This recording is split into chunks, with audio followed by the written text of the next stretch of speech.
नमस्कार मित्रांनो, मी active education YouTube channel मध्ये आपले स्वागत करतो आहे। आपणासाठी एक अत्यंत महत्त्वपूर्ण ब्रेकिंग न्यूजचे स्पष्टीकरण करत आहे। तर चला आपला जास्त वेळ न घेता मी स्पष्टीकरण करतो आहे।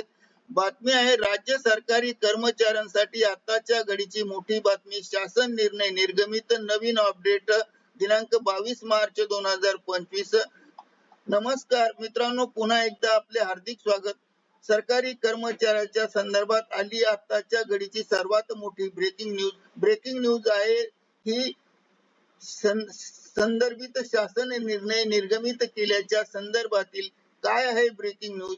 शासन निर्णय कशासाठी निर्गमित केला, या शासन निर्णयाचा कोणास फायदा आहे, निर्गमित केलेला शासन निर्णय योग्य आहे की अयोग्य आहे, या संदर्भातील सर्व प्रश्नाचे उत्तरे शासन निर्णय वजा ब्रेकिंग न्यूज चे स्पष्टीकरणाच्या माध्यमातून आपण ऍक्टिव्ह एज्युकेशन युट्यूब चॅनल च्या माध्यमातून पुढील प्रमाणे स्पष्ट करूया मित्रांनो ब्रेकिंग न्यूज चे स्पष्टीकरण। त्यापूर्वी आपण जर ऍक्टिव्ह एज्युकेशन युट्यूब चॅनल वर नवीन असाल तर चॅनलला लाईक, शेअर आणि सबस्क्राईब करायला विसरू नका। तर चला संपूर्ण ब्रेकिंग न्यूज चे स्पष्टीकरण पाहूया। वित्त विभागाच्या दिनांक 21 मार्च 2025 रोजी निर्गमित करण्यात आलेल्या शासन निर्णय अधिकारी कर्मचाऱ्यांच्या गट विमा योजनेच्या वर्गणीबाबत निर्णय घेण्यात आला आहे।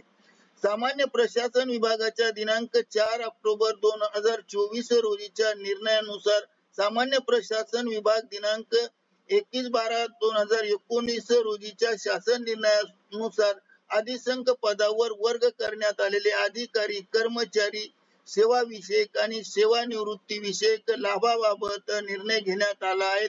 सदर शासन निर्णयानुसार नमूद करण्यात आले आहे की अनुसूचित जमातीचे जात वैधता प्रमाणपत्र अवैध ठरल्याने सेवामुक्त केलेल्या अधिकारी कर्मचाऱ्यांना सामान्य प्रशासन विभागाच्या दिनांक 21/12/2019 रोजीच्या निर्णयानुसार अधिसंख्य पदावर नियुक्ती दिल्यानंतर सदर कर्मचाऱ्यांची ती नवीन नियुक्ती नसल्याने त्यांना गट विमा योजनेचे नवीन सदस्यत्व देण्याची आवश्यकता नाही असे स्पष्ट करण्यात आले।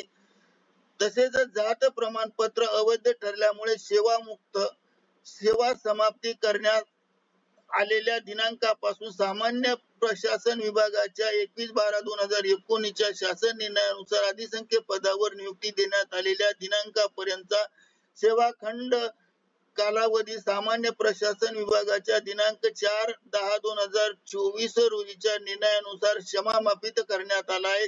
सदर कालावधीत सदर कर्मचारी शासन सेवेत नसल्याने त्यांना विमा संरक्षण नाही, म्हणून या कालावधीत गट विमा योजनेच्या हप्त्याची केवळ बचत निधी हिस्सा समान हप्ता वसूल करण्यात यावा असेही नमूद करण्यात आले। तसेच ते ज्या दिनांकापासून अधिसंख्य पदावर रुजू झाले त्या दिनांकापासून त्यांच्या गट विमा योजनेचे पूर्ण हप्ता विना व्याज समान हप्त्यात वसूल करण्यात यावा असेही नमूद करण्यात आले आहे। संबंधित शासन निर्णयाची लिंक व्हिडिओच्या डिस्क्रिप्शन बॉक्स मध्ये देण्यात आली आहे। इथे खाली दिसते आहे ही लिंक आहे, हे आपल्या व्हिडिओच्या डिस्क्रिप्शन बॉक्स मध्ये आहे आणि तेथून आपण हा डिस्क्रिप्शन बॉक्स ओपन करून लिंक पाहू शकतात, वाचू शकतात, पीडीएफ घेऊ शकतात। करिता ऍक्टिव्ह एज्युकेशन युट्यूब चॅनलने आपल्या माहितीसाठी योग्य कार्यवाही हा व्हिडिओ व्हायरल केला आहे। धन्यवाद।